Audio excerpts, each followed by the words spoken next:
Good afternoon, everyone. Thank you very much. I mean, we have this technology. Can you hear me well? Yeah? Yeah, very good. Yes, yes. Thank you very much for joining us today.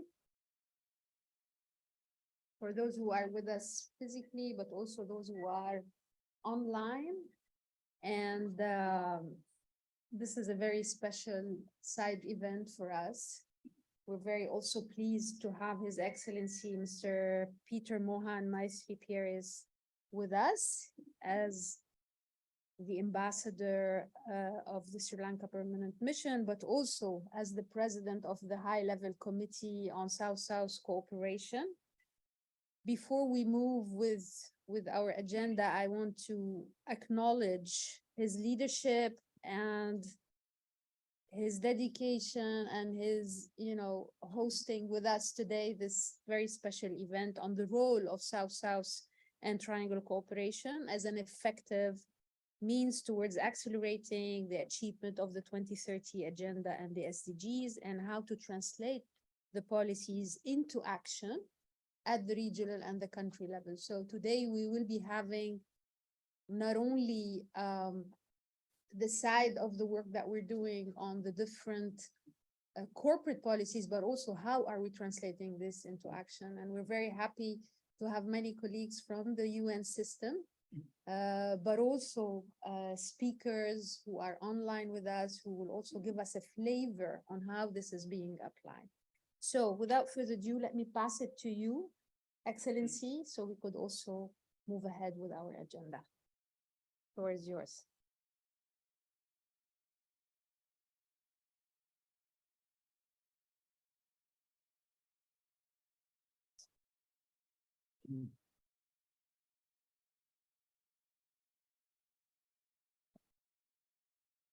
Thank you, Director, Madam Dima Al-Khatib,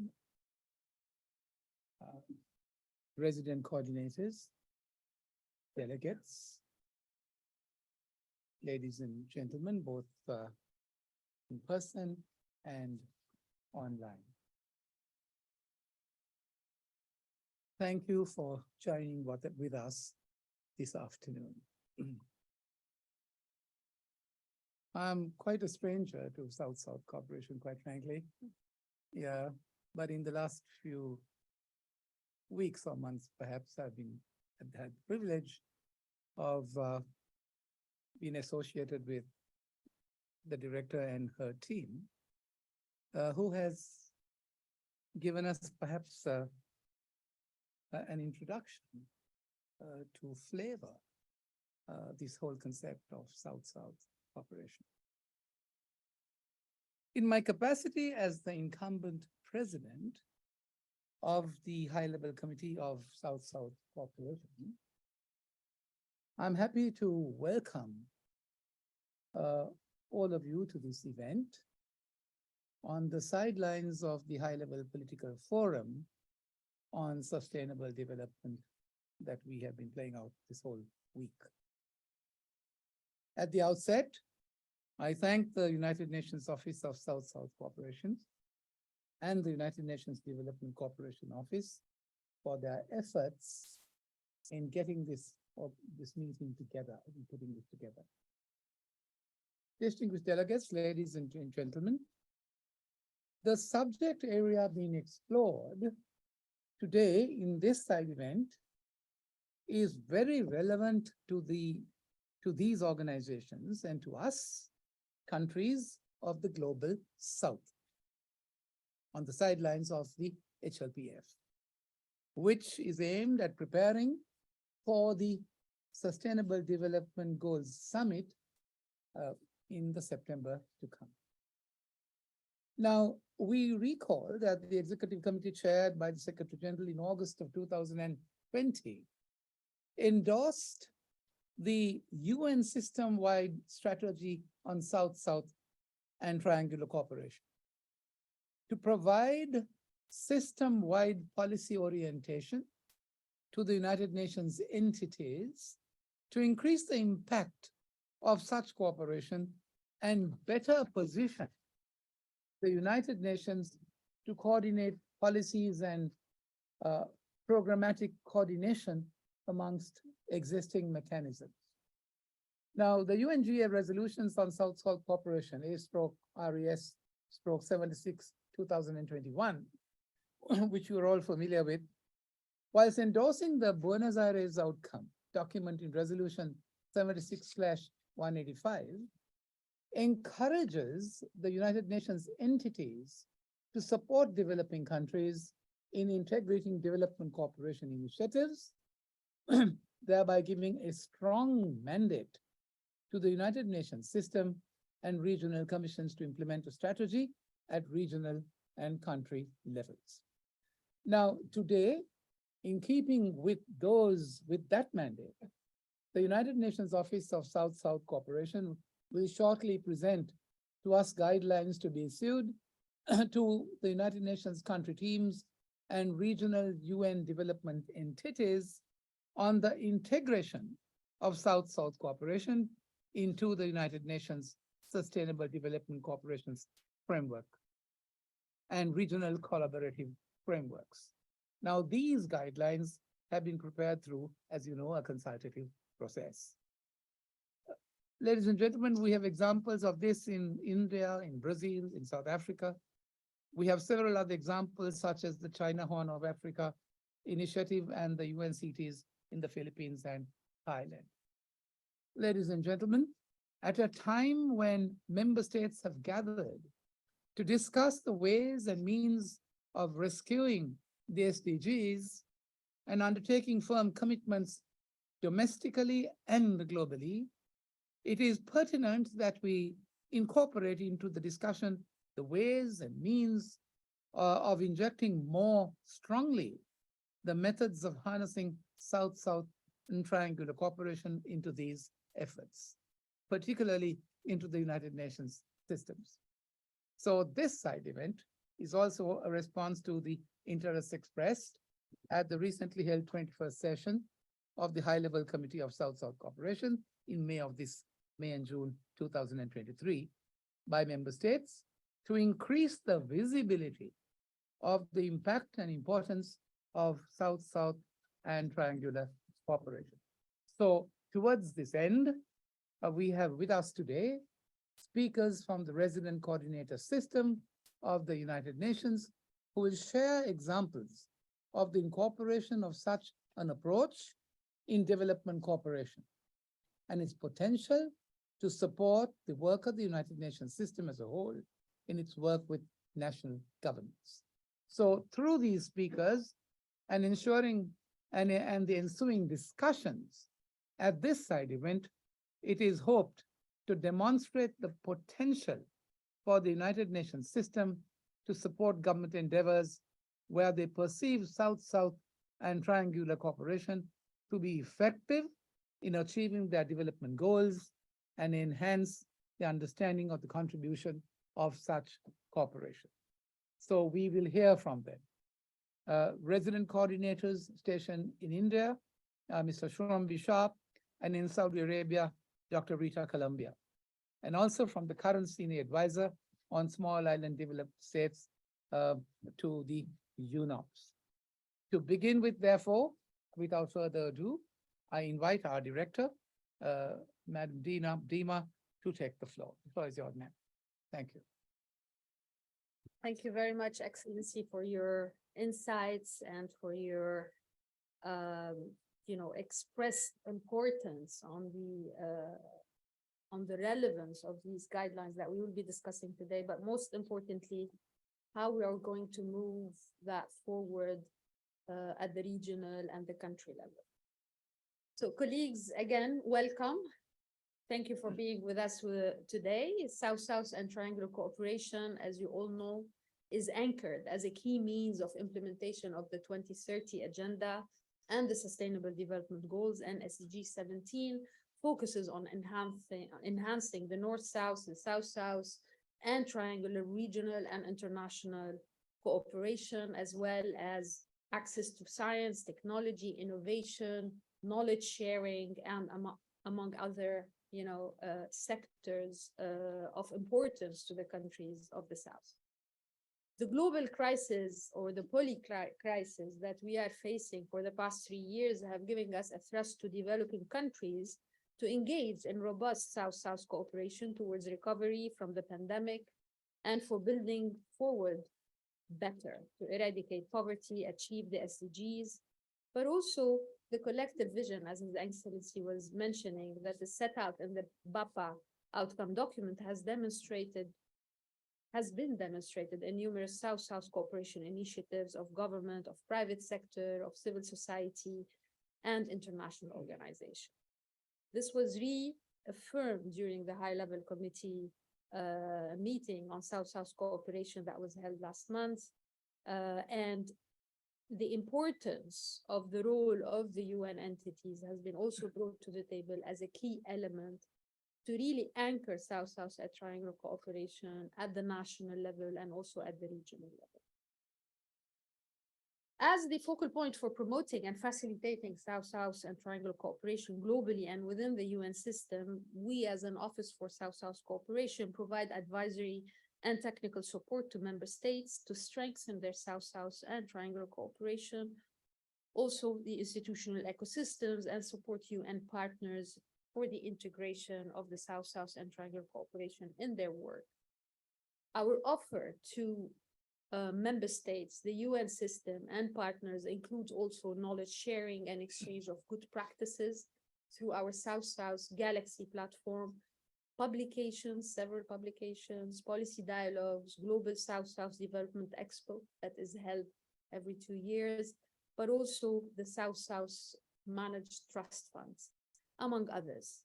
And to encourage developing countries to engage in South-South and triangular cooperation and support the institutionalization of South-South, its policy framework, implementation, and monitoring, we convene also what we call a forum of director generals of national development cooperation agencies.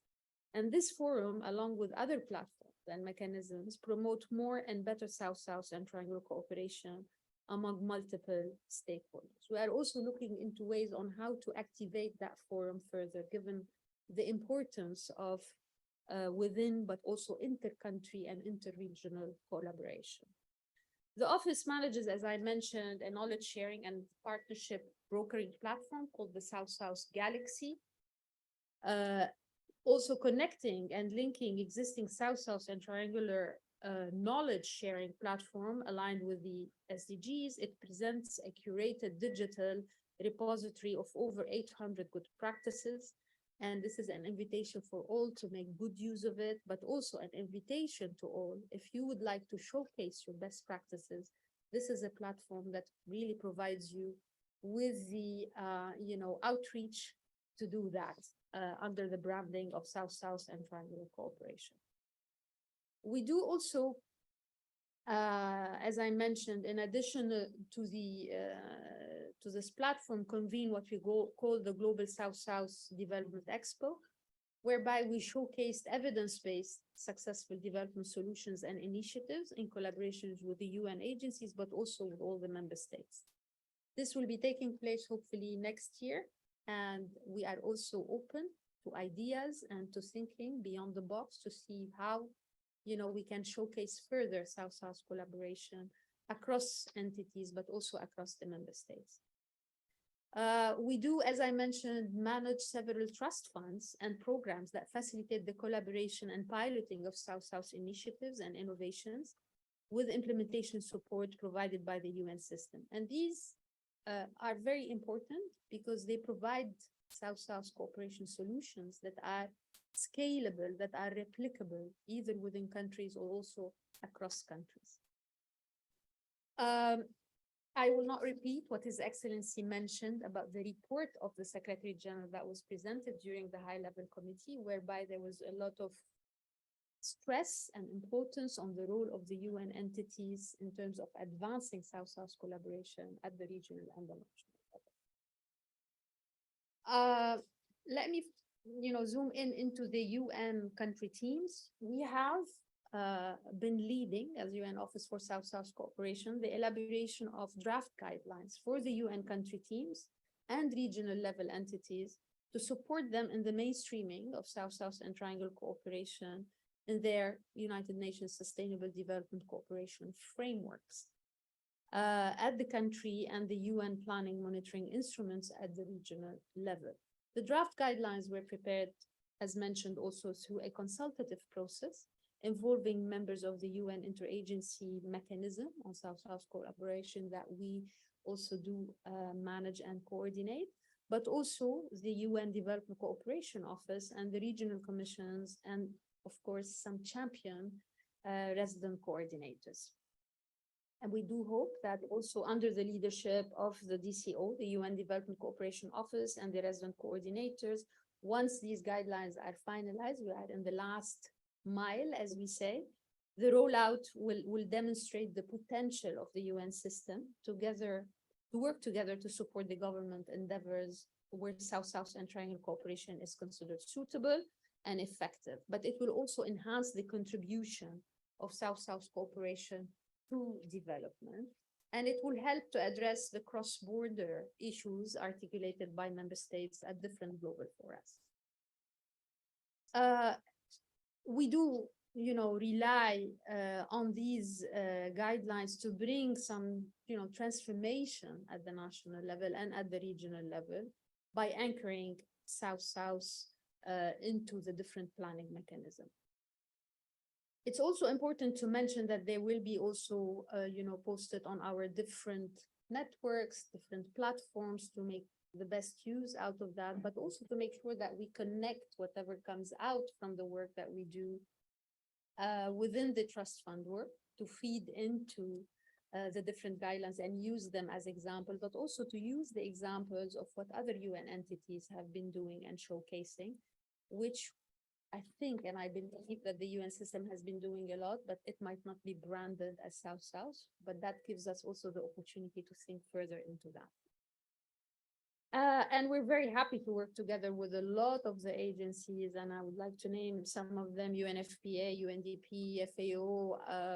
We have also with us IAEA. We just had a fantastic side event on Monday, and more to come, hopefully. UNIDO is also one of the agencies with whom we are collaborating on that front. So today's event is an opportunity whereby we can discuss the ways and means to further strengthen the ongoing efforts of the system at the regional and the national level for South-South cooperation and triangular cooperation as a modality to accelerate progress. It's also a good opportunity to learn, as His Excellency was saying, from the colleagues who are joining us online, and this is also extremely important.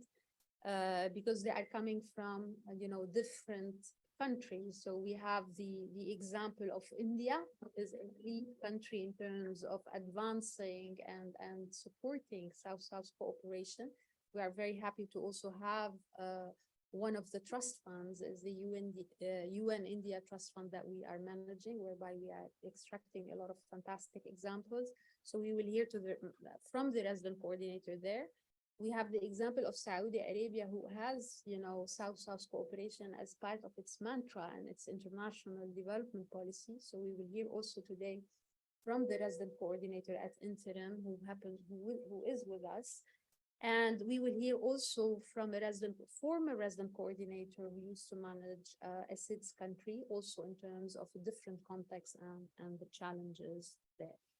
So with this, and without further ado, I also want to pass the floor to my colleague Dennis, who will very shortly present to you what these guidelines are all about, so you also get a sense of what is this the work that is ahead of us. So Dennis, let me pass it to you. Do you want to use a mic?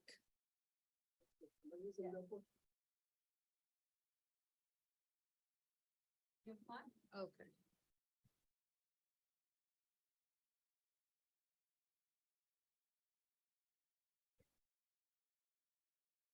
Excellency Director, is this too loud? It's fine. It's fine. Thank you very much for this opportunity to talk about the guidelines. I must say that you have said a lot of what I was going to say, and I will therefore abbreviate my presentation accordingly. Can we go to the next slide, please? I know that we have a mixed group of people. Some of you are very conversant with the guidelines, but for some of you, it may be the first time that you are hearing about them. So I thought the best way to approach this was to ask questions and try to answer them. And so we're going to look at the guidelines. What are they? Why are they required? And the process has already been touched upon. The expected results from the guidelines. And lastly, we're going to talk about the current status and the way forward relating to the guidelines. Next, please. So as an introduction, I just wanted to maybe reiterate what has been said about the genius of the people who put together the BAPA Buenos Aires Plan of Action in 1978. I think their vision to entrust the UN system to help them implement their idea of technical cooperation among developing countries was very important. And they entrusted it in the high-level committee. And today, the guidelines that we're talking about, an example of this process of adjusting South-South and triangular cooperation to the current conditions. Let's just move on and see how this is being done. The next question that we wanted to look at was, what are the guidelines? So they constitute of about 5 areas. The first part, of course, is that we look at the modalities of South-South and triangular cooperation. Looking at the guiding principles, because we always say that there's a lot of projects that we did. However, if we didn't have the guiding principles of South-South and triangular cooperation, it is not a South-South and triangular cooperation project. And secondly, we also look at the definitions of South-South and triangular cooperation. And finally, we also explore the role of the UN system in helping member states implement South-South and triangular cooperation. The second part looks at the integrating process of South-South and triangular cooperation into the planning, programming, and implementing activities of the UN development system at the country level and the regional level. And the way that it has been done is to look at the various instruments and closely looking at them, look at the entry points for identifying the opportunities for South-South and triangular cooperation and how to do it. What we have subsequently seen, though, is that even though there are these very detailed steps of doing it, a lot of people are coming back to us and saying, what is important for us is to get some examples of how it was done elsewhere, because that provides us guidance. And so the tools are being sharpened towards that direction, giving more examples of how to do it. The other part is knowledge and tools, knowledge networks and platforms and case studies. In terms of the platforms, a good example, of course, has been referred to. That's the South-South Galaxy, which we have here. And in the South-South Galaxy, you can find many, many case studies. And so referring to the need for people to see how it has been done, there are those examples. But as we finalize the guidelines, we'll be looking at more examples, particularly from the partners in the UN system. The fourth part is on the financing of South-South and triangular cooperation. And already His Excellency and the Director have referred to some of the trust funds that we have are managed by the UN Office for South-South Cooperation, including the India, Brazil, South Africa, including the India UN. But also we have projects under the South-South Trust Fund, including cooperation with the Republic of Korea and China. So all these, when you go to the guidelines, you're going to see them and you see the processes of engaging with them. In addition to that, of course, we refer to other trust funds, other sources for South-South cooperation from outside of the UN Office for South-South Cooperation in other UN agencies, in other foundations and other means of financing development cooperation. Last but not least, it used to be that monitoring and evaluation were not so important for South-South cooperation, but recently, most of you will know about the efforts to measure South-South cooperation. This will help in evaluating the input of the developing countries on South-South cooperation, but also it helps us to tell a story about what is South-South cooperation achieving? How is South-South cooperation contributing to the achievement of the Sustainable Development Goals? So those are about the 5 components that we have.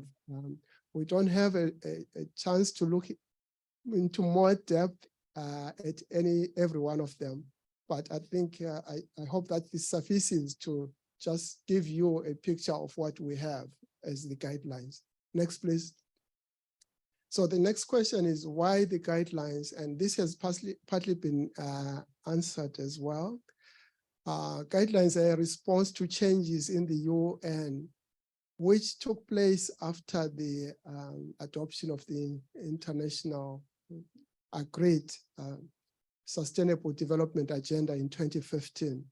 Following that agenda, the UN system at the country level and at the regional level was reconfigured.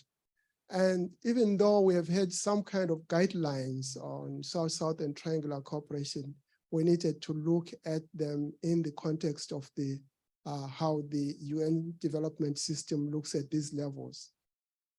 It also followed the UN system-wide strategy on South-South and triangular cooperation and its action plan. So when you do some things, you always realize maybe you will need to take one more step forward.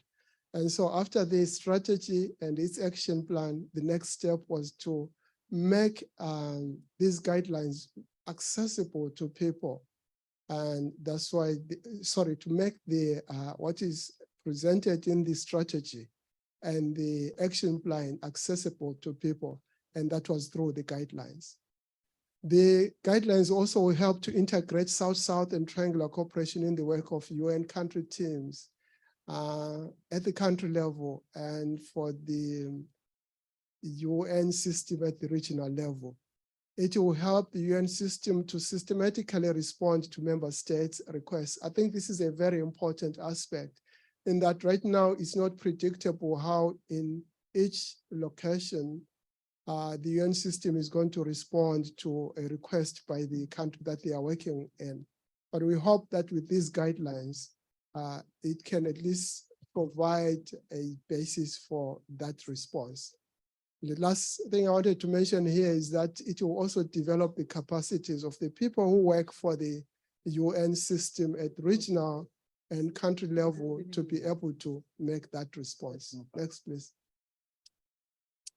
I will not spend much time on this because it's already been spelled out by the previous speakers. But the UN Office for South-South Cooperation has had the leadership in trying to develop these guidelines. Based on the system-wide strategy, the action plan, and going into the guidelines.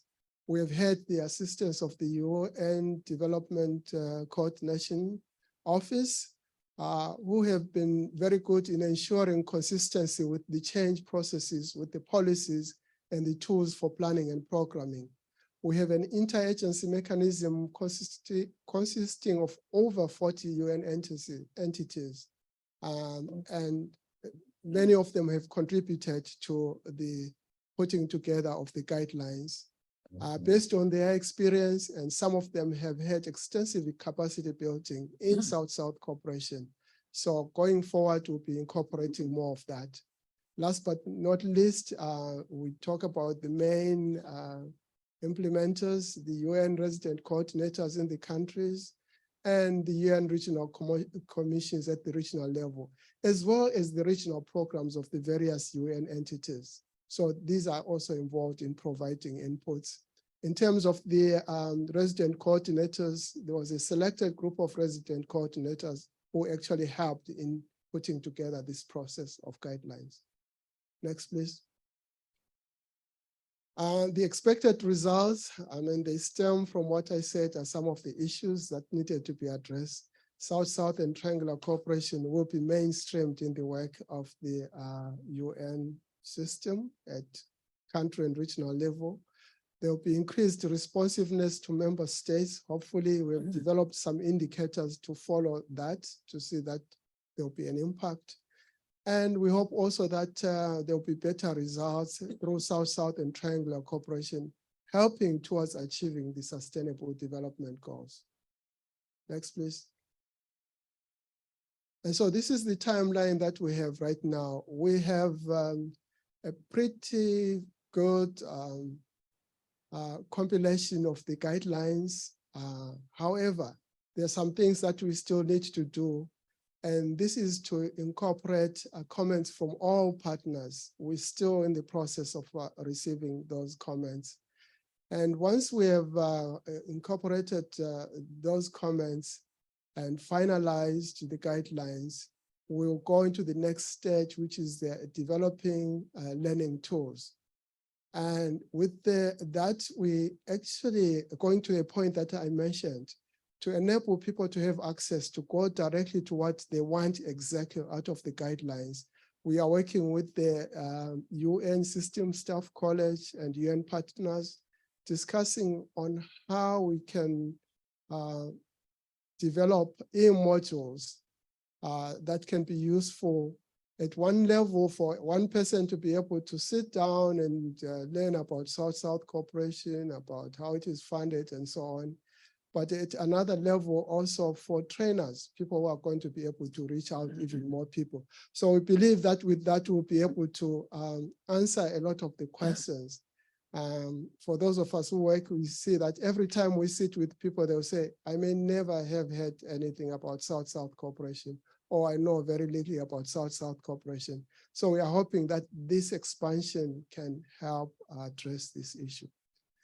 And then in the fourth quarter, we actually commence e-module development for individual staff training and for training of trainers. And we hope that beginning of 2024, we will roll out and start to manage this process of reaching out to the implementers. Next, please. And so I wanted to end with this, that we are faced with many challenges, as has been said. And the high-level committee that we just had called on us, all of us, to accelerate South-South and triangular cooperation.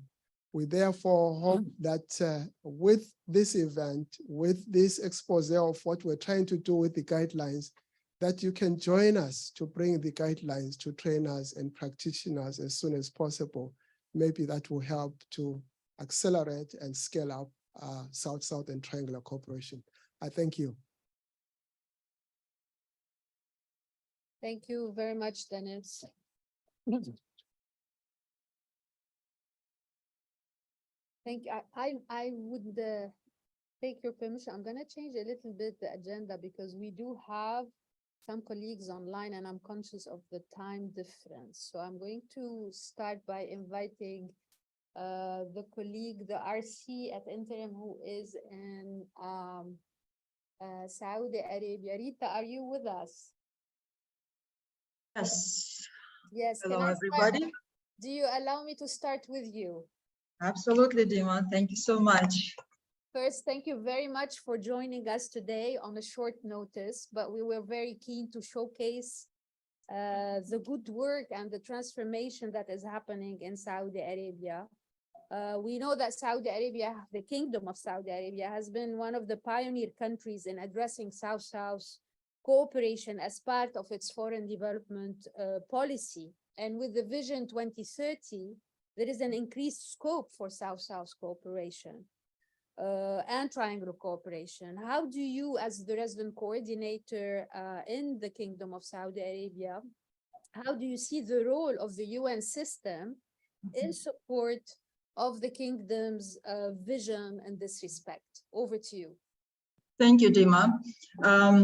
Good afternoon, everybody, Your Excellency. Dima, it's great to see you again. And dear colleagues and partners who are in the room, good afternoon and greetings from Riyadh. So Dima, since I have 10 minutes, before I speak about UN specifically, can I just acknowledge the experience that Kingdom of Saudi Arabia has in South-South triangular cooperations, though it might not be called that at the time when they started working in this field. It wasn't called this way because the Kingdom of Saudi Arabia since 1950s has been providing development assistance to countries in need. And they also played an important role in the landmark Buenos Aires Plan of Action of 1978 that committed countries to promote the technical cooperation as the key strategy in responding to development needs. And I think that's kind of the starting point when already the kingdom was a big player in this area of, in the challenging area actually, exchanging the knowledge, building the capacities of those who needed it for their development. And today, the kingdom is one of the largest southern provider of ODA at the global level, and the role of the kingdom is growing in supporting developing countries and countries in humanitarian crisis through various agencies, government organizations, and multilateral partners. So I know that everybody who is sitting in the room probably know that Saudi Arabia is an active member and the host of the Organization of Islamic Cooperation, the Gulf Cooperation Council, Islamic Development Bank, but also one of the founding members of the Asian Infrastructure Investment Bank, which is one of the pioneers in innovative financing, so for sustainable development.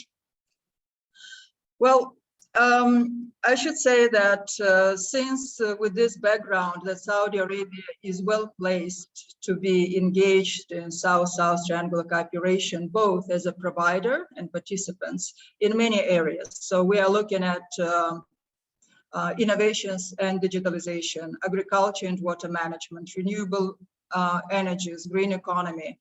So it seems like everything what we witness today is happening in Saudi Arabia. And as a G20 country, also as the host of G20 3 years ago, there was a reaffirmation of the long-standing commitment to South-South cooperation by the kingdom, emphasizing the importance first of the sustainable financing, but also the role of the partnerships. The partnerships at global level, at the regional level, and that's what I also echo what you're saying, that there is importance of regional institutions as well to strengthen the South-South triangular cooperation and the network that includes private sector, government, different parties, civil society organizations, and NGOs. So I just want to say, when we talk about DCO in KSA, sometimes we have our own DCO, which is a digital cooperation organization. And that's one of the examples of the new platform for South-South cooperation, not only in the region, but globally. This agency, it's a multilateral agency. It was established by the kingdom 3 years ago to keep the momentum of the accelerating digital economy. And right now, DCO, and don't confuse it with the UN DCO, it has 13 members for today. And all of these countries, they're already in that network of knowledge sharing, best practices sharing, recognizing the importance of the digital economy and, well, also contributing to the development in this field. So today, when we speak about UN, I'm coming slowly to the role of UN and UNCT in the kingdom. So we're working very closely with new partners, with the private sector, and for example, with this organization SDCO, exploring further cooperation to support and accelerate this platform for expanding the impact of the digital compact and reducing the digital divide, not only in the country, but across the world. So if we speak, you gave me a little bit tough task to speak about innovative financing and capacity development. So within our cooperation framework, the South-South triangular cooperation is a center point, is really strongly addressed. However, when I speak about innovation financing, as UN team, we're still at the beginning of the journey. But the country itself, it has the experience. And if you just allow me few examples. For example, microfinance innovation banks that were established in 9 countries with support of AG Fund. And one of these banks works in Sudan, and even currently within this very difficult situation in Sudan, the bank continues its operation and providing support to farmers, to people living in remote areas. Another example is the financing, innovative financing offered by the Asia Infrastructure Investment Bank. It covers more than 35 countries within the Asian region, but also outside of this region. And the third one that I want to talk about is Islamic financing for sustainable development. And this Islamic finance, that's exactly what UNCT has been engaged with the Ministry of Economy and Planning. In 2021, the Office of the Resident Coordinator, UNDP, and Islamic Development Bank, with the leadership of the ministry, researched the potential of AUCAF. And for many of us who may not know what it is, it's one of the models or mechanisms of Islamic funding. So, and today, in 2020, the kingdom has more than 100,000 institutions within the AUCAF. And you can imagine what a large source of financing it has. So only for the South Division 2030 that Tima, you mentioned, the AUCAF spent about 7 billion rial. And for today rate is 3.5 rial for $1, you can do the calculation. And about 6 billion rial was invested towards the SDGs aligned fields within the country. So basically the research findings that we did showed that AUCAF contribution to SDG can be enhanced tremendously if we, as UN, together with the government, help AUCAF to build its capacity to greater impact and align the institutions with the international standards and guidelines in the matter of coordination, regulations, impact assessment, monitoring, learning, and of course, building the South-South triangular cooperation as the centerpiece within their development support. As I mentioned before, the South-South triangular cooperation is a cross-cutting issue in our current common country strategic, sustainable development cooperation framework. But even before the current cooperation framework, UN was very much engaged in supporting the government of the kingdom with South-South cooperation. I want to highlight UNDP, though we have other examples, but the examples with UNDP was, I think, at the grand scale, at the large scale. The agency provided technical support in public diplomacy, international youth dialogue. And that was the first opportunity for Saudi youth, it was a few years ago, to exchange knowledge with their peers from Brazil, India, Korea, China, and Tanzania. So it's quite a range of countries. And of course, after these exchanges, there were a boost of youth participation in ICT for development, their interest in renewable energy. There are many startups related to that, biodiversity, medical research, e-learning, and smart cities. So, of course, within this context right now, what we are looking at more structured and system-wide approach to enhance and strengthen our support as UN for Saudi Arabia's engagement in South-South and Triangular cooperation. So, as UN overall, we're promoting investment in capacity development throughout the field of innovations, technologies, digitalization, and making sure that these capacities can be replicated in other in different country contexts. So that's just few points. I have 1 minute, right? 1 minute? Okay, thank you. So just one point, it was very important for us, if we speak about the strategically how we're positioning the South-South cooperation within our programs, it was very important to have a very strong evidence-based, and that's what we did through the common country analysis. It was a strongly researched new generation of CCA, and it provided, again, enhanced recommendations that included also South-South. Also, the second point that was important for us, it's a solid partnership strategy.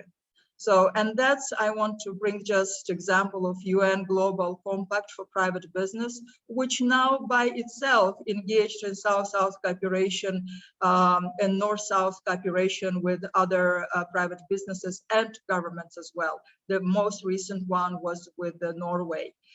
And the last one, so to be very focused, we are focusing our support on specific areas where the kingdom, where the government of KSA has commitment to become regional and global leader.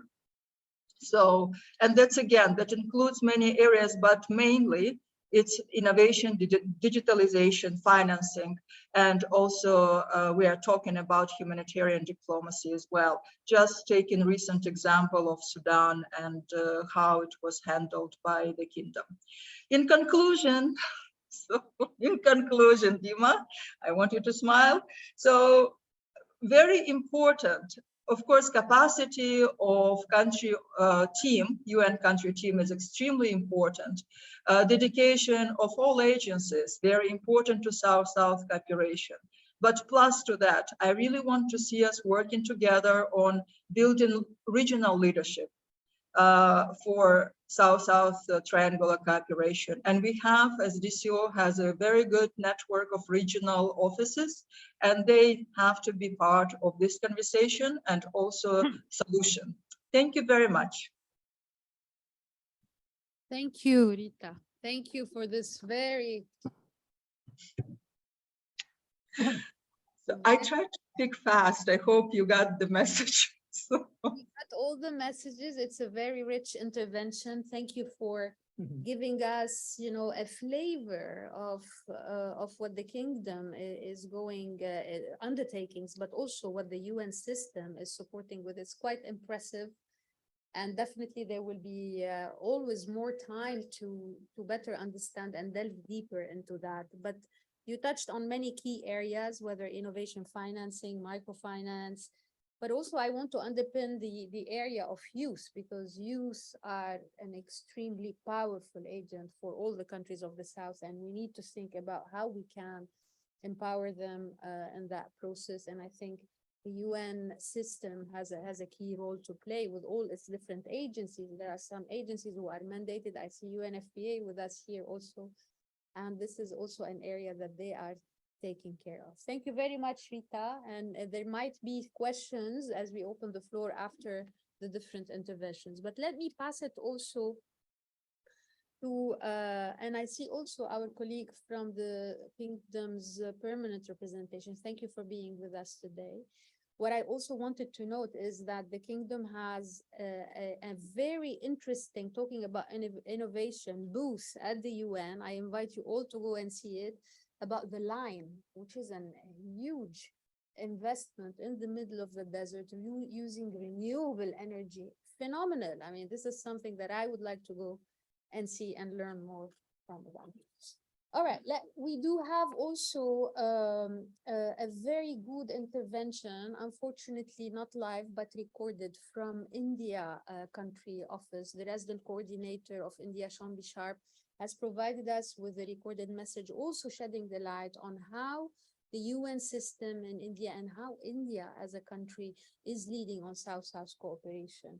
So if you allow us, we will play the short video.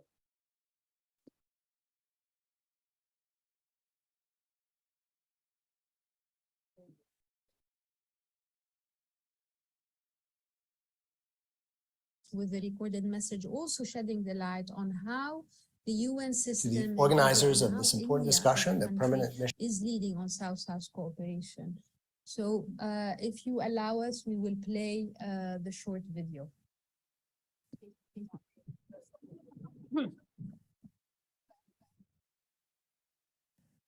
To the organizers of this important discussion, the permanent mission of Sri Lanka to the UN, the co-organizers, the UN Office for South-South Cooperation and the UN Development Cooperation Office, collaborating UN agencies, the Government of India representatives, and all other dignitaries, I wish you a very warm namaste from New Delhi on behalf of the UN in India. As a consistent advocate for the concerns and aspirations of the Global South, India has long played an important and growing role in international development. And as a leading proponent for South-South and triangular cooperation, in today's time of polycrisis, this leadership is perhaps more important than ever. Now the fifth largest and one of the fastest growing economies, India has emerged as a major actor in international cooperation, with South-South and triangular efforts expanding markedly in recent years.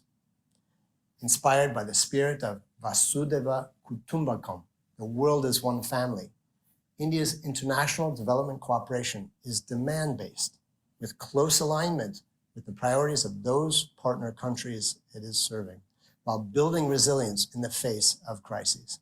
For example, India reached out to 150 countries to supply medicines, vaccines, and medical equipment during the COVID pandemic, including donations to the UN COVAX facility and UN peacekeepers. And India has extended more than 300 concessional lines of credit for developmental finance to many countries facing debt distress, especially in South Asia and Africa. India's South-South cooperation has long emphasized technical cooperation, knowledge transfers, and capacity building, including via the Indian Technical and Economic Cooperation Program, ITEC, which trains civil servants from the Global South. The UN in India, including the Resident Coordinator's Office, has been honored to increasingly partner in some of these efforts. India's support also focuses on enhanced multilateral initiatives to address the climate crisis, for example, with UN partnership, such as the Coalition for Disaster Resilient Infrastructure and the International Solar Alliance. The groundbreaking $150 million India-UN Development Partnership Fund, established by the Government of India together with the Office for South-South Cooperation, as well as the India-Brazil-South Africa Fund, are more examples of multilateral leadership with UN partnership. And to support these priorities from the ground, our new Government of India UN Sustainable Development Cooperation Framework, a partnership pact for the next 5 years, for the first time includes South-South cooperation as a key engagement priority. The UN country team here will bring additional added value, working together with NITI Aayog and government ministries, including the Ministry of External Affairs, to help identify and codify emerging Indian development best practice, and to share that knowledge at the international level. This is a true two-way partnership between India and the UN system, working hand in hand with the Office for South-South Cooperation, as well as UN system colleagues in partner third countries. We therefore welcome the new guidelines for mainstreaming South-South and triangular cooperation in both country level and regional frameworks, which is very much the spirit of our new cooperation framework and can help add significant value for delivering as one UN family. This also aligns with India's leadership in helping develop a conceptual framework for measuring South-South cooperation and the relevant SDG indicator. Now, India is also using the G20 presidency as a platform to amplify the voices and priorities of the Global South and to share its own good practices that can benefit other developing nations, such as vaccine technologies, digital public goods, women-led development, financial inclusion, the Indian model of SDG localization, and the Lifestyles for Environment or LIFE nudging framework, which the UN Secretary General Guterres helped launch with Prime Minister Modi here last October. And the timing is critical. Sharing these best practices and having achieved agreement on a new G20 SDG Acceleration Action Plan will provide much needed momentum as we head into the SDG Summit in New York, just days after the G20 Summit in Delhi. Dear colleagues, India's G20 presidency has been so aligned with the 2030 agenda, I like to call it an SDG 20, leadership we need at this challenging moment in history to build partnerships and find collective solutions with South-South and triangular cooperation at the core, playing a greater role than ever before. Thank you very much. Bahut dhanyavad.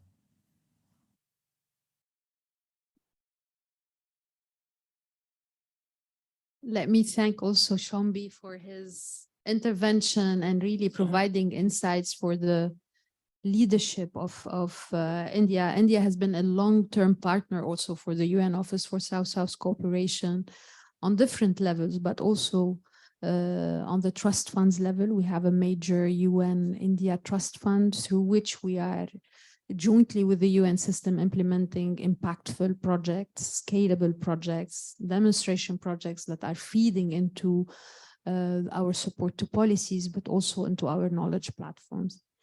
Also, India has been joining forces with South Africa and Brazil for the IPSA Trust Fund, with whom we have a roller up here, so you could also know more about it. We do have another former resident coordinator who is with us also online, Mrs. Simona Marinesco. She's the former UN resident coordinator for Samoa, Cook Island, Niue, and Tokelau, multi-country, and who is currently a UNOPS senior advisor. Thank you, Simona, for being with us today. You have worked as a resident coordinator for one of those countries or multi-countries that are facing multiple challenges, right? And with many also transboundary issues and limited capacities to institutionalize South-South and triangle cooperation. Can you share with us your insights from that experience, but also to dwell, on the UN support past, but also the potential in terms of mainstreaming and anchoring? Let me pass it to you, Simona, and thank you again for joining us. Thank you so much, Director Al-Khatib and Excellency Ambassador Peter Mohan Maitri Pieris. Excellencies, colleagues, great honor to be able to join you today.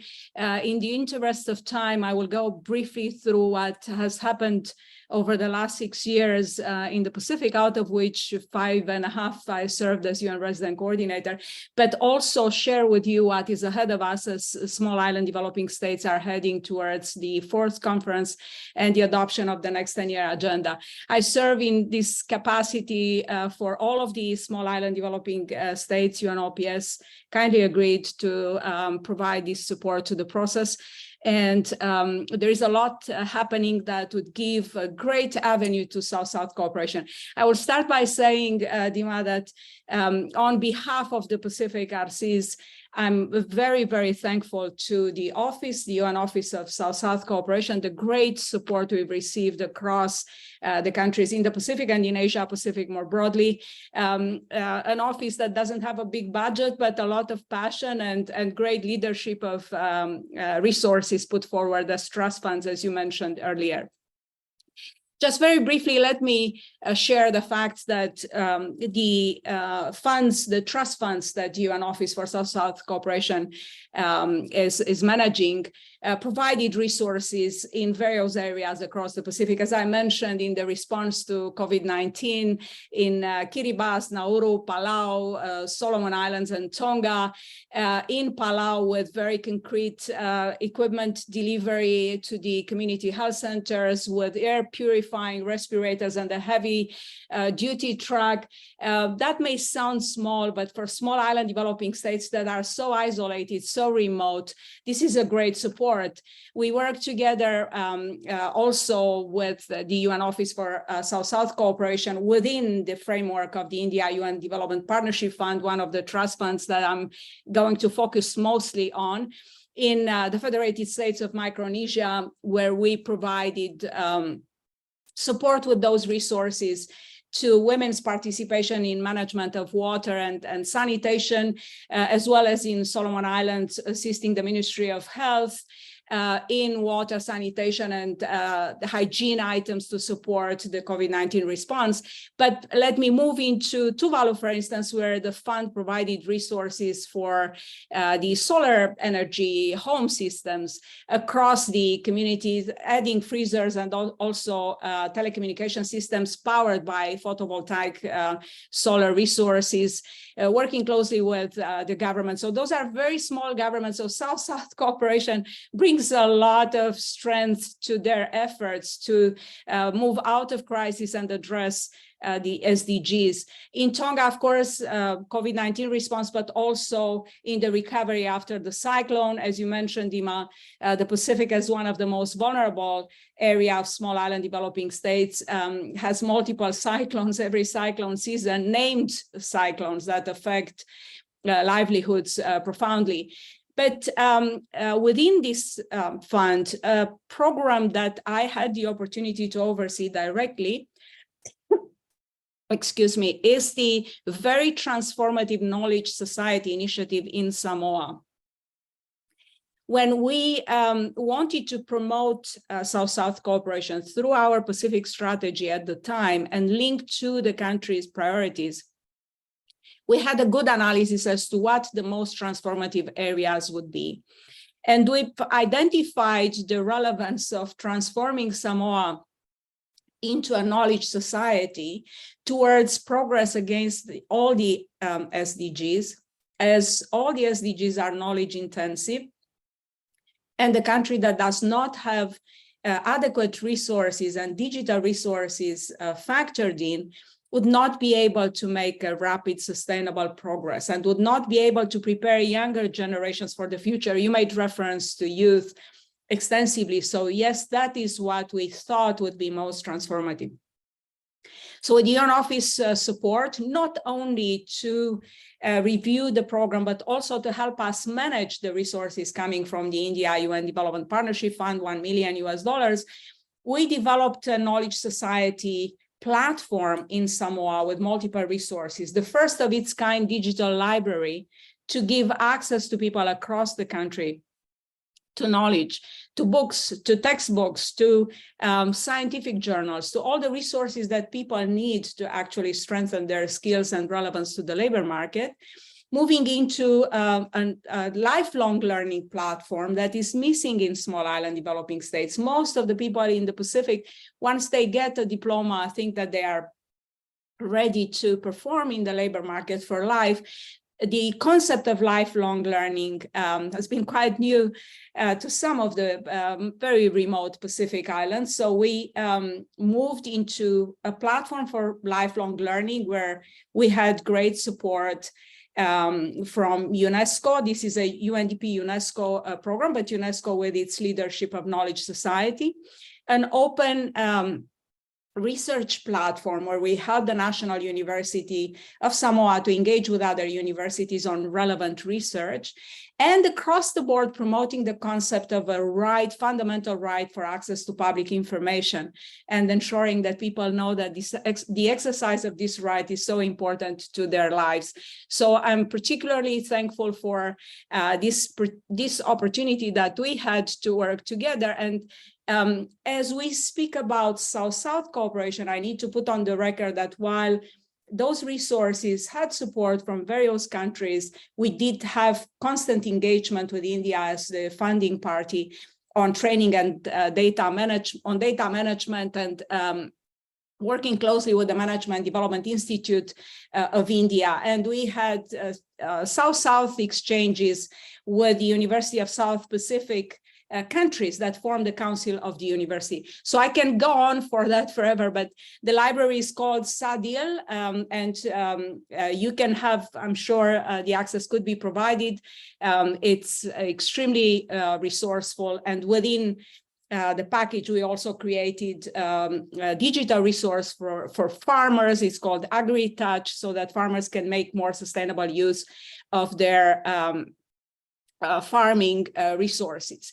Very briefly, I will mention that we also work with IPSA in the Pacific. We had a good project in Kiribati on development of the coconut sector, smallholder farmers, and also on the Perez Guerrero Trust Fund for South-South cooperation, where 3 countries, members of the G77, could receive resources for specific areas, primarily food and agriculture, consulting services and training, trade, information exchange. So thank you very much for that. Allow me very briefly, as I aim to close these remarks in the interest of time, to mention that seeds are ready for another 10-year agenda. So we are closing the Samoa pathway. We start in a few days in Mauritius, the regional consultations for the ACE region, and then we'll move to the Caribbean, and then the Pacific, and then the global consultations. We have come to the conclusion of a partnership with the Public Foundation and the family offices for sustainable development. The family offices, the family trusts are, the wealthiest families that have come together to support the implementation of the SDGs under the UN auspices. And many of them are actually trusts from developing countries. We can discuss a lot about that. So the Public Foundation and the family offices for sustainable development put resources for a center of excellence for small island developing states. It will be focused on data management and technology, considering how important data is in geospatial data for ocean management, for the entire climate adaptation, loss and damage, if you wish, area, but also expanding on debt management, on other areas, investment-ready initiatives on blue financing and other areas of relevance to seeds. We invite the UN office, we also are happy to inform the high-level committee on South-South cooperation ambassador that this center of excellence is an opportunity to bring more knowledge of South-South cooperation, the guidelines, and generate more dynamic into that space. There is a lot happening, but it's not labeled as South-South, as both Dima and Dennis mentioned. There is moving forward, we need to be a little bit more systematic, more intentional on South-South cooperation, understanding that seeds have very little time. And in seeds, with little money, we can make a difference. And again, we are all committed to ensuring that we share a future in safety and security for all people. So seeds are very vulnerable. So kindly join us in this Center of Excellence. There will be a presentation next week on 18th of July at the Alliance of Small Island States of the main concept. The partners will be presenting. But again, we have a few months. The actual launch of the center will be at the 4th Conference of Seeds next year in Antigua and Barbuda on 27th of May to 1st of June. Thank you very much indeed, much gratitude for everything that you're doing. Again, we and myself, together with my colleagues working in small island developing states, look forward to seeing more cooperation. Genuine, durable partnerships are what take seeds to a safer future. Thank you very much indeed. Thank you. Thank you very much, Simona. This is also a good illustration of the leadership of the UN system, but also the commitment and the enthusiasm. Simona, thank you very much for for sharing with us all of this information, but also, the impact of no matter how catalytic the support is, it really creates a momentum and it really provides support to advancing the development in the countries. And yes, a Center of Excellence, we take note of that. As you know, I mean, in addition to the Galaxy platform, this office manages another platform which is extremely important called the Global Thinkers, which is a network of think tanks at the national and the regional level with the purpose of advancing research for development and working towards the intra-regional collaboration on research. And this is an initiative that we have with UNDP, and we hope to continue and enlarge the partnership beyond that. Diva, if I may, you mentioned something important. So the Global Thinkers platform is something that UN Office for South-South Cooperation is managing. I saw Shamsi in the room, one of the colleagues who was pioneering the design of the platform. So great memories of that time. Yes, that's what we need. We need more dialogues of peers and of people who have great ideas from the South. Thank you. That's fantastic. And also important to note that with the upcoming landlocked conference and SIDS conference, that's also an opportunity to bring to the table the Center of Excellence. Before I open it to hearing your questions, if there are any questions, I want to pass a question to Ambassador Mohan Maitri Pieris, if you allow me, Ambassador. So one of the areas that you emphasized in your leadership of the high-level committee in addressing the issue of debt, the debt relief in developing countries. And I'd like to hear from you. Do you envisage a stronger role for South-South cooperation in debt relief and restructuring? Sri Lanka has been recently working with the UN system and the South Center on this issue. If you could share with us some highlights, things that we can, some of the lessons learned for replicability and to learn from that, we would be grateful.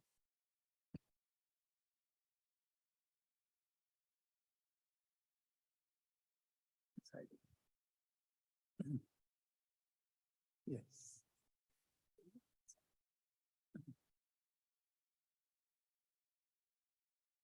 Well, that's not an easy one to answer, but I'll try and endeavor to answer it as best as I could.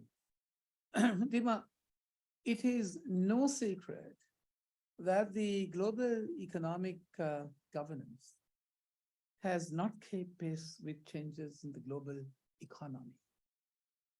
That has to be accepted as perhaps without Dima. Now, the rise of the global South, therefore, and other geopolitical changes, which includes the demise of colonialism and the recognition of human rights and self-determination and so on and so forth. Now, if we look around us, the current arrangement and governance of international financial institutions was created almost 80 years ago. 80 years ago. Now, do you really seriously think that an 80-year-old could really deliver the goods for a 25-year-old? Now, at a UN conference, at that time with 44 delegations present, just 44. Right? Now, compare that with today's scenario with 190 members of the IMF and the World Bank. So you will appreciate that notwithstanding repeated commitments to meaningfully adapting the systems, the pleas of developing countries to international financial institutions, regional development banks, and the rating agencies have remained unheard. They have ears, but they choose not to hear. In the international finance arena, the financial stability of developing nations have remained largely unchanged. And in the recent years, I may not be wrong to go so far as to say that it has gone from bad, perhaps, to worse. Now, against that background, it will not be an exaggeration for me to say that governments that governments of the large developed countries continue to hold a veto in the decision-making process of the international financial institutions, and any changes to voting rights of those institutions. So what say does the Southern Hemisphere have in it? So it is my considered view, therefore, that the sharing of the resources of the Southern Hemisphere within the nations of the Southern Hemisphere or through triangular cooperation can make a difference by the fact that nations in the Southern Hemisphere would be less dependent on the Bretton Woods institutions, or for that matter, at the least, be able to sensitize these institutions that countries of the global South should be assessed on a scale perhaps beyond GDP. Now, an example of this would be recently we had the bilateral cooperation between our Asian neighbors, India and Bangladesh with Sri Lanka, in which transactions we were able to enjoy great accommodation, generous accommodation, very comfortable accommodation. So how can then, to summarize it, how can the debt restructuring process be assisted to by South-South cooperation? I say the cooperation can work with the debtor to develop a new payment plan that is perhaps more manageable based on their financial competencies. Firstly, you have great clout. Secondly, you have the capacity to negotiate with creditors. South-South cooperation can negotiate with creditors on a debtor's behalf to reduce the total, to mitigate the total debt to more favorable terms. In other words, you can be the intermediary, the intercessor, so to speak. Thirdly, you have the expertise and the competency to provide financial counseling. And why not? Right? So the corporation can offer financial counseling services to debtors, helping us to develop our budgets, prioritize our expenses, manage our finances more effectively. Thirdly, you can certainly help, you have the ability to intercede and move that the debt be forgiven or reduced, right? After all, it's always good to have an intercessor. And for southern countries of the Southern Hemisphere, what better intercessor can there be than South-South, the mechanism itself, right? Then you have the capacity to offer debt consolidation on loans. The corporation can provide debt consolidation loans to debtors, allowing countries like Sri Lanka to combine multiple debts into a single loan with lower interest rates and more manageable monthly payments. And finally, perhaps you can give advocacy and support. South-South cooperation can act as an advocate for debtors, helping us to navigate the debt relief process and providing support throughout the repayment period.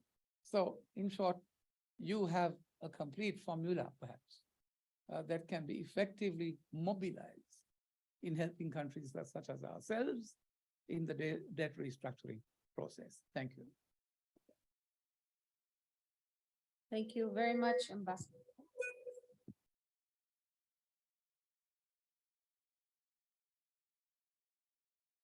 Thank you very much, Ambassador, for sharing with us very concrete, action-oriented on the how, right? But not only, but giving us examples on how this has been working for Sri Lanka. We definitely take note of that. And this is why we say it's extremely important that the UN system gets activated in terms of, working nationally with the different partners, private sector, civil society, and governments to look into these solutions.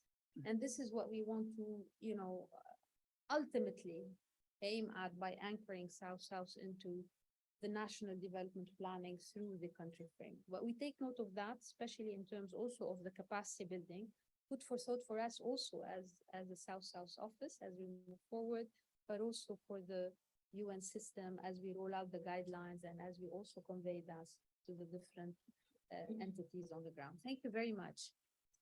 So with this, we come to a conclusion of the different interventions, but it's also the time to open the floor for any inquisitive minds. Yes, Ambassador, thank you for joining us today, and Thank you. I can speak without the mic. we have a mic for you.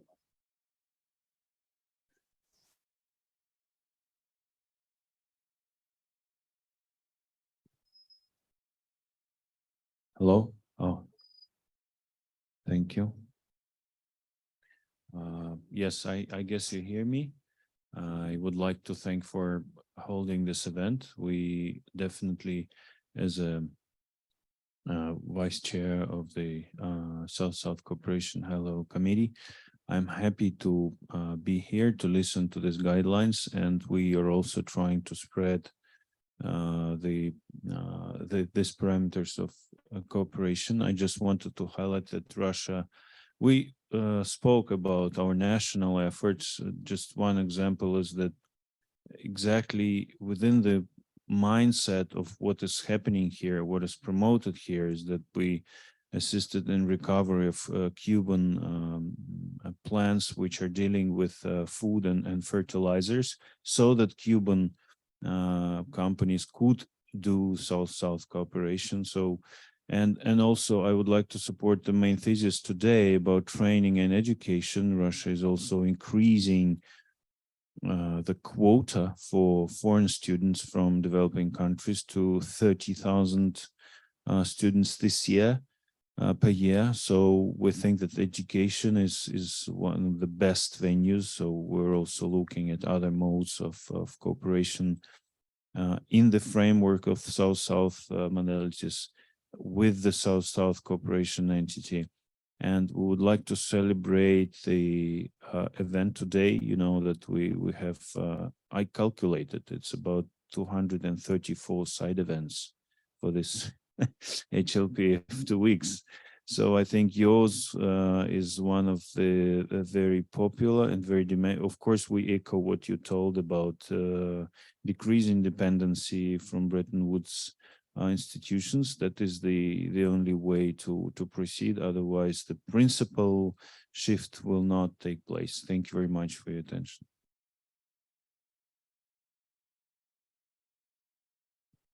You want?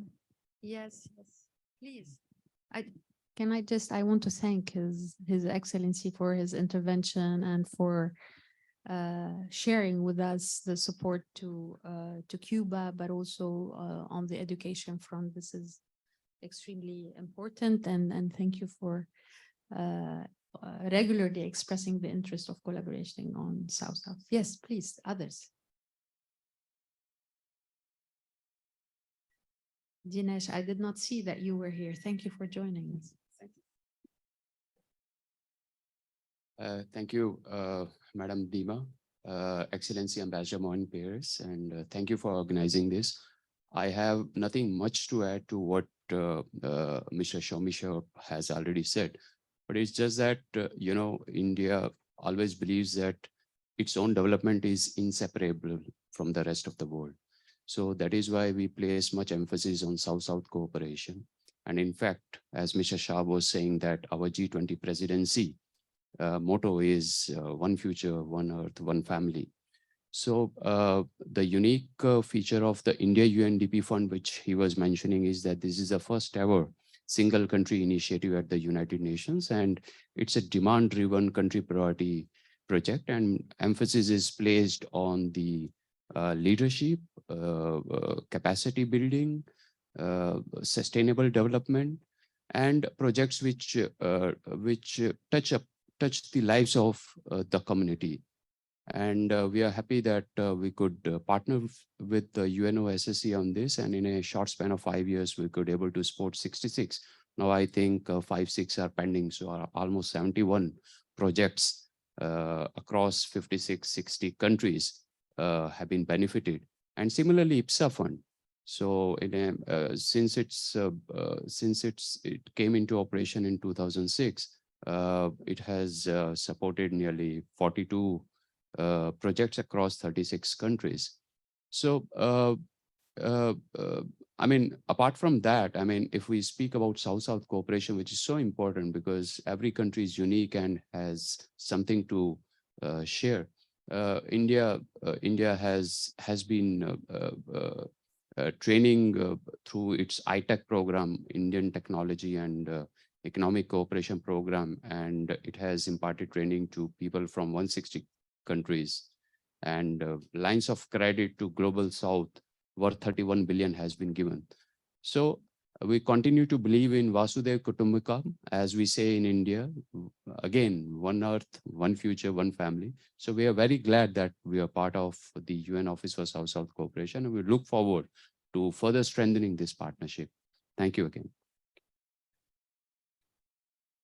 Thank you, Dinesh. This is, I mean, what can we say more? India is part of the family, and thank you for sharing with us those additional information also on the G20 presidency and the provision of training. I mean, it goes without saying, this is a long-term partnership, very impactful and very powerful one. Thank you very much for the partnership. Yes, we have more questions. Yes, please. Hello, good afternoon. My name is Juliet Braslow. I'm with ESCAP from Asia and the Pacific. And good afternoon, Your Excellency, Madam Dima. Thank you for this informative session and the many examples that were shared. I'd like to also add one and congratulate colleagues from Sri Lanka on the hard work and commitment that they demonstrated during the ESCAP Voluntary National Review Twinning Program during the last VNR cycle, during which Sri Lanka partnered with Pakistan for the preparation of their second voluntary national review and the study tour of Sri Lankan delegates to Pakistan. And it was a tremendous success that paved the way for a stronger collaboration, really going beyond the delivery of the VNR itself to demonstrating the true spirit of South-South cooperation.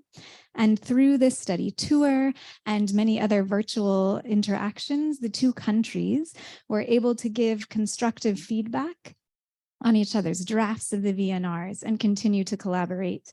And the twinning units, the VNR units of Sri Lanka and Pakistan, reinforce the importance of establishing resilient institutions and really monitoring progress towards the SDGs that could withstand political change as well. And as Sri Lanka remarked at the 10th Asia Pacific Forum on Sustainable Development held in Bangkok in March, on the ESCAP twinning program, it really has provided the opportunity to learn firsthand about different kinds of institutional mechanisms that can foster great political oversight of the SDGs. And as we all know, voluntary national reviews are not just a series of reports, but rather a step in the follow-up and review mechanism. And at ESCAP, we believe in facilitating really practical peer learning among countries to help steer and motivate towards the commitment to sustainable development. So we welcome continued collaboration with the government of Sri Lanka and the Office of South-South Collaboration. Thank you. Thank you very much. That's an opportunity to showcase a good collaboration, but also to invite you all for our other side event on the launch of the handbook of the National Voluntary Reviews, whereby we're working closely with DESA also to anchor South-South in the reporting mechanism. Thank you very much. I've been notified that we are 10 minutes over. I didn't even feel the time. There are more questions. Yes. I mean, if people are happy to stay, we're happy. Yeah. So yes, Hi, please. sorry, I just wanted to take the floor. It's not really a question, but to thank you, Your Excellency, to thank you, Ms. Dima and your office, and also the DCO.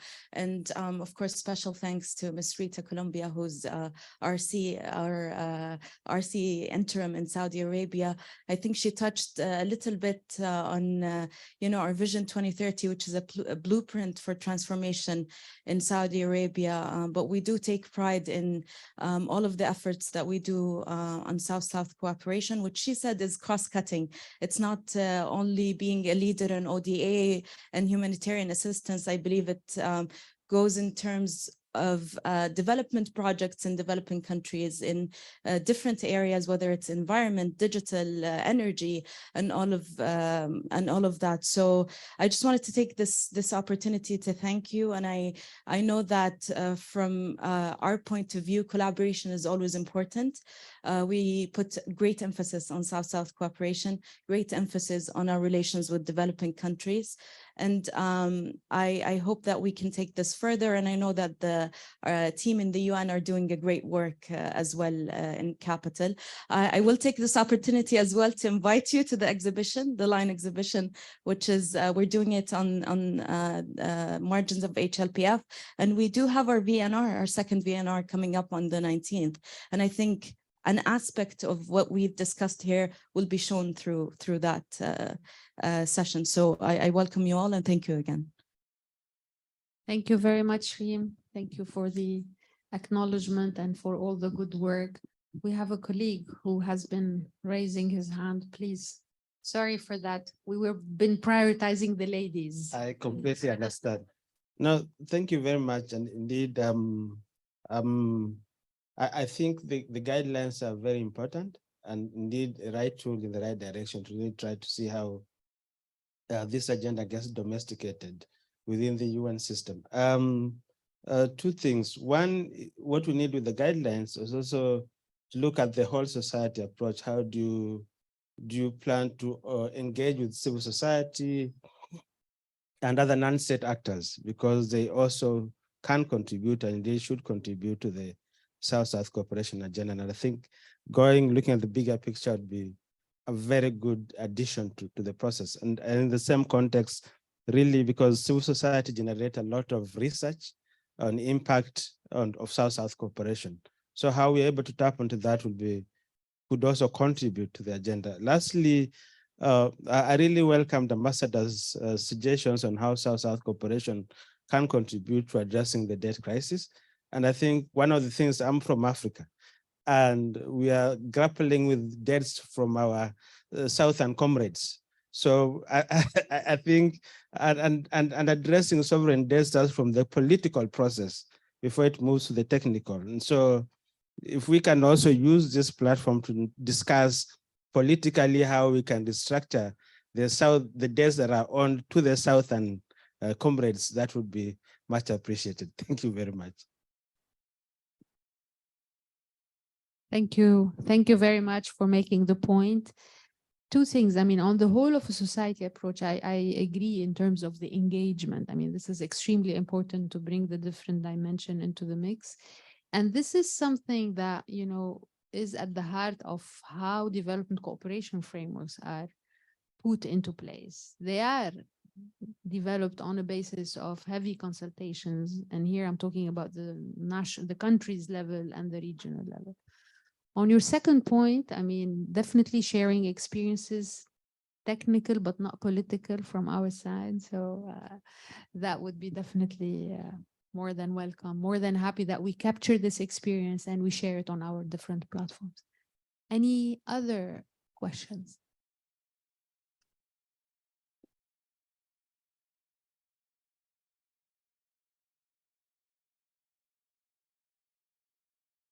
Our colleagues from IAEA, thank you.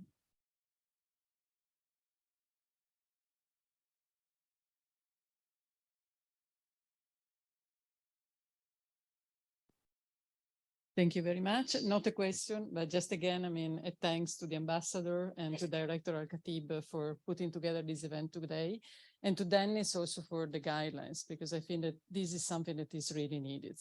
We hear so much talking about putting down the silos also within the UN system. And I think that the more we are moving forward, the more we see that this is now happening. And I think that we can all be very proud of this. From our side as well, I think we are definitely continue supporting your work and supporting, of course, all our member states. And I think that Dennis highlighted something that is very important. Often we are still, we realize more and more that a lot of the initiatives that we are undertaking have a very strong element of South-South cooperation and triangular cooperation, but we don't refer to it in that way. And for us, especially in the IAEA, this is true when we are talking about developments and all the capacity building in agriculture, food security, food saving, society, health, and so on and so forth. So I think they count on us on trying to make sure that we capture more the South-South cooperation aspects. And as well, I think we are very interested also in taking part to this effort in trying to monitoring and assessing what are actually the impacts, as other colleagues also have underlined today, of all the work that is done with South-South, because we know how difficult it is. We are always very engaged in implementing. And then when it's time to assessing, it's becoming more difficult. So thank you very much for putting together this event. Thank you, and thank you for your proactiveness. I mean, IAEA has a lot to offer. A lot goes untold or unbranded, but I'm sure that there's more to come, and we really hope that we will forge partnerships on the guidelines. We'll take your word for that, and in terms of measuring the impact. I do have additional words from His Excellencies on. Bear with me and grant me the indulgence of saying a few words on the South Center, how Sri Lanka has benefited from the work of the South Center. Now, a good example perhaps is a current problem that we have, example of cooperation between Sri Lanka and the South Center, supported by the UNDP, is the manner in which Sri Lanka seeks to address the call from the IMF to withdraw its taxes on online digital trading. Now, there is a huge powwow going on as to whether we should withdraw or not. Now, in our budget in 2021, we imposed a 0.3% levy on the total transactions made online on online trading platforms. Now, it is thought that this may deter potential investors and could discourage the growth of online trading and hinder development and so on and so forth. So we've been asked to reconsider the imposition of this tax and to instead engage in a comprehensive domestic tax reform program. So we've had great support in responding to it through the South Center, from the South Center. So the South Center, which is, as you know, an intergovernmental organization of developing countries, has expressed a view, which I say is barely perhaps the persuasive, so to speak, that the view that the pressure brought upon Sri Lanka, they came to aid, so to speak, is misguided and may have negative consequences for the country. They didn't mince their words about it. And that Sri Lanka's decision to impose the tax on online trading was a legitimate means for governments to generate revenue and address socioeconomic imbalances. So it has also been observed that by pressuring us in the way it was thought to be done, it may hinder the country's effort to address the socioeconomic problems that we actually have. So the view has been expressed by the South Center that the global financial institutions should focus on assisting Sri Lanka in developing sustainable and equitable revenue generation mechanisms. And the center goes on to emphasize the position and highlight the importance of considering local circumstances, and prioritizing inclusive growth when formulating economic policies. In other words, we know best what is good for us. Surely a mother and father would know best what is best for his home or her home. It's a simple, very, very rudimentary principle. The best, we say, is therefore understood by our southern partners. Thank you. Thank you very much. This is quite powerful. And as I said, we would like to capture that experience as one of the best practices, so also other countries could learn from the experience of Sri Lanka. I think we're quite over time, but that speaks loads to the interest, right? And really very glad that everybody had the chance to participate today. We're looking very much forward to continuing this collaboration with all of you as we roll out the guidelines, as we work closer with the UN country teams. But thank you very much for your participation today. There's a lot of key messages that came out of this discussion. I mean, other than underpinning the importance of South-South, the South-led solutions as illustrated by the example of Sri Lanka, but also by the examples of the different resident coordinators who were with us, the solidarity principle that drives South-South cooperation are extremely important, and we have to remind ourselves. Someone who mentioned at the beginning that there is a lot with this mandate of South-South cooperation and triangular cooperation, there should be a lot of enthusiasm and commitment and, wanting really to pursue that. So thank you. I think it's in every one of us. We look forward to continuing this discussion, and we invite you all to our other side events on the launch of the handbook on the national voluntary reviews and monitoring and measuring, South-South. Thank you very much. Thank you. Thank you for the colleagues online. Are they still online? Yes, Simona, Esteli, Rita, thank you so much. I'm sorry to keep you late. It's my pleasure. Thank you, Dima. Thank you. Great discussion. Thank you so Great, much.